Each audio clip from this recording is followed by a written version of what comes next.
Hi everyone. कैसे हैं आप लोग। मैं हूं श्रेया और एक बार फिर आप सभी का जॉब ग्रिड आईएएस पर स्वागत है। पिछले कुछ समय से आप देख ही रहे होंगे कि किस तरह से भारत और पाकिस्तान के बीच में टेंशन्स बढ़ती जा रही है। इसी बीच में भारत आईएमएफ से नाराज हो गया है। असल में साथियों, खबर आ रही है कि पाकिस्तान को आईएमएफ की तरफ से $1 बिलियन अमाउंट रेज कर दिया गया है, जो कि अपने में एक बड़ा सवाल भी खड़ा करता है। पूरे मामले को समझेंगे और देखेंगे कि किस तरह से भारत ने आईएमएफ बोर्ड पर अपनी नाराजगी को व्यक्त किया है।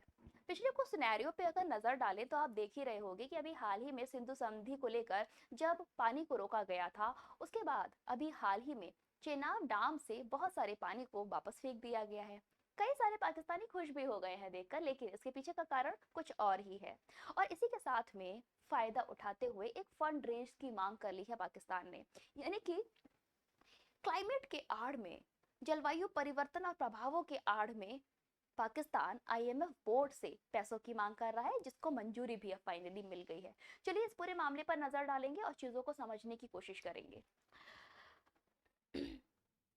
न्यूज़ क्या है। न्यूज़ ये है कि भाई अभी आईएमएफ की तरफ से पाकिस्तान के लिए $1 बिलियन के अमाउंट की मंजूरी मिल गई है और इस पर भारत ने अपनी तरफ से जो नाराजगी व्यक्त की है वो उस पर्टिकुलर मीटिंग में एब्सेंट होकर की है। असल में आईएमएफ जब किसी भी फंड को रेज करता है तो उसके लिए पहले वोटिंग की जाती है, यानी कि लोगों को साथ में लाया जाता है, अलग अलग देशों के प्रतिनिधि तो आते हैं और उनके साथ में मिलकर कुछ वोट किए जाते हैं और देखा जाता है कि कितने मैक्सिमम वोट आ सकते हैं। लेकिन सवाल यहाँ पर एक और मजेदार है कि यहाँ पर ना का कोई मतलब ही नहीं है, यानी कि यहाँ पर नेगेटिव वोट देने का कोई चांस ही नहीं होता है। यानी कि अगर आपको किसी देश के फंड को लेकर अपना विरोध प्रदर्शन करना है तो आप उस पर्टिकुलर मीटिंग में शामिल ही नहीं होंगे, और ये तरीका है आईएमएफ का।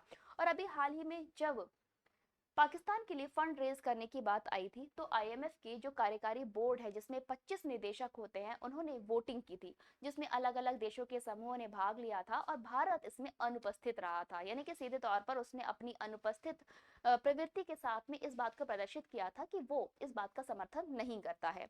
चलिए अब देखेंगे कि मामला रहा क्या है और आईएमएफ बोर्ड ने किस पर्टिकुलर पीओवी के थ्रू पाकिस्तान को ये फंड रेज किया है। असल में साथियों, क्लाइमेट से रिलेटेड एक पर्टिकुलर हमारे पास लोन प्रोग्राम होता है, जिसको हम लोग क्लाइमेट रेजिलियंस के नाम से जानते हैं। क्लाइमेट रेजिलियंस एक ऐसा प्रोग्राम है जिसके थ्रू कोई भी देश आईएमएफ से फंड को रेज कर सकता है, लोन ले सकता है, और उसे लोन लेने के लिए अपने जलवायु परिवर्तन प्रभावों को दिखाना होगा, किसी नुकसान को दिखाना होगा।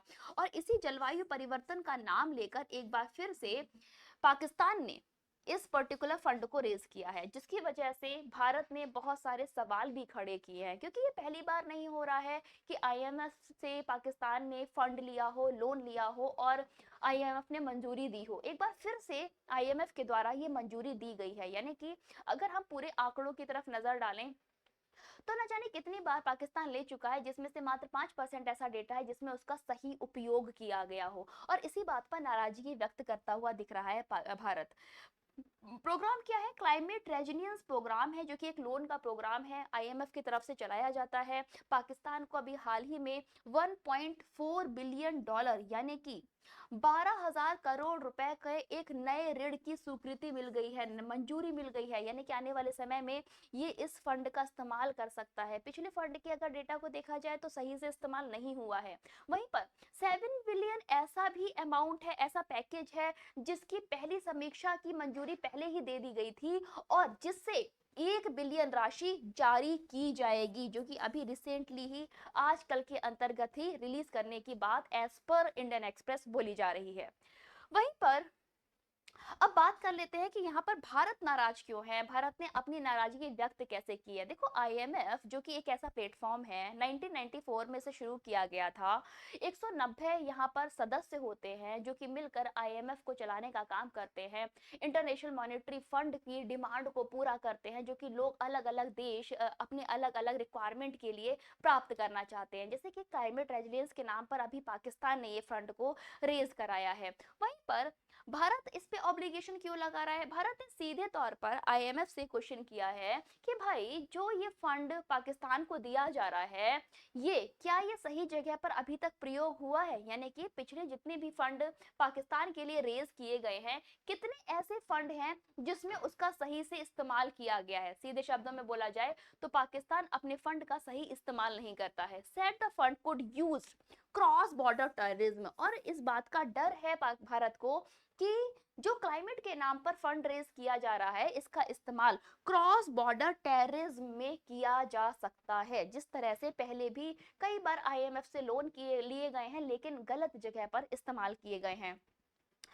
Abstain from voting and issued scathing statement का मतलब नाराजगी वाला स्टेटमेंट जताने के लिए भारत की तरफ से क्या हुआ है, इस आईएमएफ के वोटिंग के टाइम पर उन्होंने अपनी अनुपस्थिति दर्ज की है। सीधे शब्दों में बोला जाए कि आईएमएफ का ये नियम ही है कि आप या तो वोट यस में करोगे या फिर आप अपनी अनुपस्थिति दर्ज करोगे। अगर आप अनुपस्थित है, यानी कि कोई देश का समूह, कोई देश अनुपस्थित है या फिर कोई समूह अनुपस्थित है, तो उसको सीधे शब्दों में ना समझा जाता है, यानी कि वोट ना करने की इच्छा के रूप में देखा जाता है। और इसी वजह से इस वोटिंग के समय पर भारत के जो प्रतिनिधित्व थे वो यहाँ पर अनुपस्थित थे। Here are 5 key points of India's obligations। जो भारत की तरफ से पाकिस्तान पर कुछ क्वेश्चंस किए गए हैं, एलिगेशंस लगाए गए हैं और आईएमएफ से सवाल पूछे गए हैं, वो कुछ 5 पॉइंट्स हैं। सबसे पहला पॉइंट है कि भाई पाकिस्तान को आप बार बार क्यों फंड दिए जा रहे हो जबकि उसका सही इस्तेमाल हो ही नहीं रहा है, वो उसको सफलतापूर्वक यूज ही नहीं कर रहे हैं। दूसरा, जो मिलिट्री रोल है पाकिस्तान का वो अफेक्ट कर रहा है, रिफॉर्म करने के लिए ये क्लाइमेट के नाम पर पैसा ले रहे हैं। रिपीटेड लोन, लगातार लोन लेते जा रहे हैं, इन जो पाकिस्तान का लोन है, कर्ज है, वो बढ़ता जा रहा है और ये एक बड़ा बर्डन है। फिर भी आईएमएफ इस चीज को नहीं समझ रहा है। IMF reports itself admit, IMF ने खुद भी इस बात को एक्सेप्ट कर लिया है कि भाई ये जो डिसीजन लिया गया है ना, उसका कारण है पॉलिटिकल रीजंस की वजह से लिया गया है, यानी कि जानबूझकर निर्णय लिया गया है। The IMF should conduct an internal review before giving aid, यानी कि जब ये पैसा दिया जाएगा तो आईएमएफ ने ये भी आश्वस्त किया है कि उसे देने से पहले हम इंटरनल रिव्यू करेंगे। बट फिर भी ये आशंका जताई जा रही है कि इसका प्रयोग इन क्रॉस बॉर्डर टेररिज्म में किया जा सकता है। अब हम बात करेंगे कि आईएमएफ डिसीजन कैसे बनाता है कि किस पर्टिकुलर कंट्री को कैसे पैसा देना है और कितना देना है। देखो, आईएमएफ गवर्न करता है 25 मेंबर की एक एग्जीक्यूटिव बोर्ड को, है ना, जो कि वोटिंग कराने का काम करते हैं। अच्छा, वोटिंग किसके हिसाब से होती है? ध्यान रखिएगा, वोटिंग जब भी किसी भी कंट्री की जाती है तो वो इकोनॉमिक स्टेटस पर बेस्ड की जाती है, उसके जीडीपी कंट्रीब्यूशन को देखते हुए डिसाइड किया जाता है कि उसको इतना अमाउंट देना चाहिए या नहीं देना चाहिए। पता चला दे दिया और वो पर्टिकुलर कंट्रीज लोन को ना भर पाए, तो उसकी इकोनॉमिक कंडीशन को देखकर इस चीज को अप्लाई किया जाता है, मंजूरी दी जाती है, rather than principle of one country, यानी कि एक कंट्री का या फिर एक कंट्री का वोट लेकर लक्ष्य नहीं रखा जाता, इकोनॉमिकल पीओवी से इस चीज को समझा जाता है।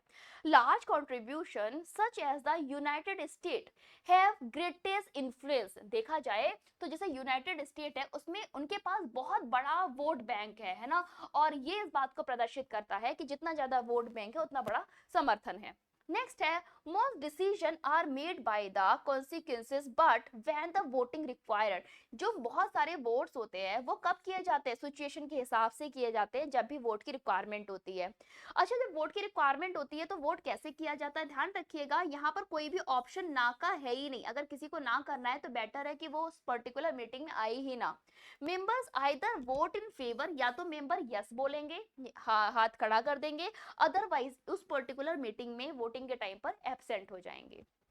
तो ये तरीका है अपने हाँ या ना को आईएमएफ की तरफ से दर्ज कराने का और वोटिंग कराने का। इसी के तहत भारत यहाँ पर अनुपस्थित रहा था, बाकी देशों ने पाकिस्तान के लिए वोट किए हैं, जिसके थ्रू आईएमएफ ने अभी फंड को रेज कर दिया है। तो साथियों, ये था पूरा टॉपिक। आई होप आपको अच्छा लगा होगा, ये जानकारी बहुत बेहतरीन थी, आप इससे रिलेटेड अपने नोट्स भी बना सकते हैं। साथ में अगर आपने अभी तक जॉब ग्रेड के सोशल मीडिया प्लेटफॉर्म को फॉलो नहीं किया है तो प्लीज गाइज कर लीजिएगा, क्योंकि फेसबुक पर जॉब ग्रेड के नाम से, इंस्टाग्राम पे जॉब डॉट ग्रेड के नाम से, ट्विटर पर जॉब ग्रेड के नाम से और यूट्यूब पर जॉब ग्रेड आईएएस के नाम से आपको ये प्लेटफॉर्म मिल जाएगा, जहां पर आप जुड़ सकते हो, फॉलो कर लेना, जिससे कि सारे नोटिफिकेशन आपको ऑन टाइम मिल जाए। इसी के साथ अगर आपने एप्लीकेशन को अभी तक डाउनलोड नहीं किया है तो प्लीज गाइज कर लीजिए, क्योंकि यहाँ पर live classes, recorded classes, mock test, career guidance, notes and e books और साथ में फ्री प्रैक्टिस कंटेंट भी आपको प्रोवाइड किया जाता है। साथ में अगर आप हमारे फ्री कंटेंट के साथ या फिर पेड कंटेंट के साथ जुड़ना चाहते हैं तो आप एप्लीकेशन को डाउनलोड करना बिल्कुल मत भूलिएगा। कोई भी प्रॉब्लम आती है, कोई क्वेरी है तो आप हमारे साथ संपर्क भी कर सकते हैं और साथ में फ्री क्लासेस देखकर डेमो समझ सकते हैं। लेक्चर्स अच्छे लगे तो पेड क्लास में जरूर एनरोल कीजिए और अपनी पढ़ाई को कंटिन्यू कीजिए। ओके गाइस, ये था पूरा सेशन। आई होप आपको अच्छा लगा होगा। कैसा लगा जानकारी प्लीज कमेंट करके बताइएगा। आपकी क्या राय है उसे भी कमेंट बॉक्स में जरूर लिखिएगा। और चलिए इसी के साथ अभी के लिए बस इतना ही। तब तक stay tuned, stay safe, have a good bye, see you by next video. Thank you all.